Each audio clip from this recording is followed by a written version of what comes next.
DIC centre में मत की शिकायत ही साईं वटि पहुती मत घणा था जंहिं सिलसिले में साईं पाण अॼु DIC सेंटर में साईं खे ॿुधणु चाहिंदासीं साईं अॼु तव्हां कीअं महसूस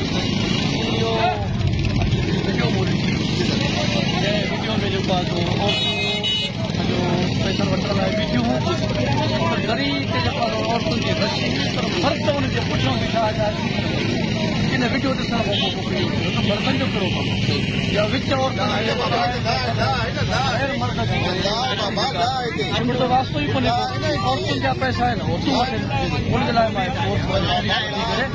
मर्दनि खे ॿाहिरि कढिया औरतूं आराम सां पैसा वठनि ऐं मां उनखे बि हिदायत करे उनखे बि चयो आहे त कंहिं बि क़िस्म जी तव्हां पैसा या ॾेती लेती कई त पोइ तव्हांजे ख़िलाफ़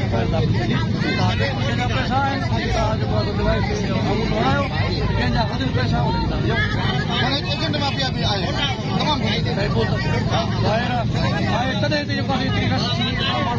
समाजी सिंधी कल्चर आहे पंहिंजो ग़ैर माण्हू पंहिंजे मदद लाइ बर्दाश्त कयो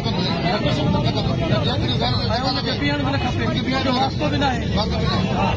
ग़ैर मर्द जो अचण जो को जवाब ई न आहे औरतूं आहिनि पंहिंजी जेब ते लाहिनि ऐं उन जेको आहे पुलिस वक़्तु बीठो आहे पैसा वठनि जीअं त साम्हूं नाज़रीन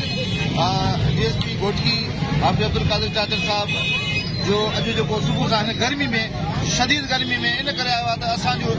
ही माइरूं भेनरूं इज़तूं नंग असांजा आहिनि असां हिन जो तहफ़ुज़ कंदासीं असां हिनखे हिफ़ाज़त ॾींदासीं ऐं साईं इन करे बीठो आहे त असांजी जेकी औरत आहे हुनखे इज़त मिले पर बाक़ाइदा इज़त मिले हुन लाइ साईं पांडुड़ी ते बीठो आहे तव्हां ॾिसो था सभिनी साम्हूं इंशाअल्लाह ताला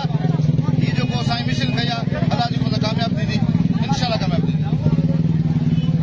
हलो वञे साईं 2 मिंट हलो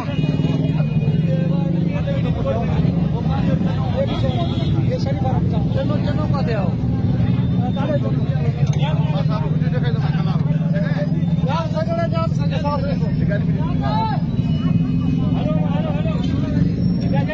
हाँ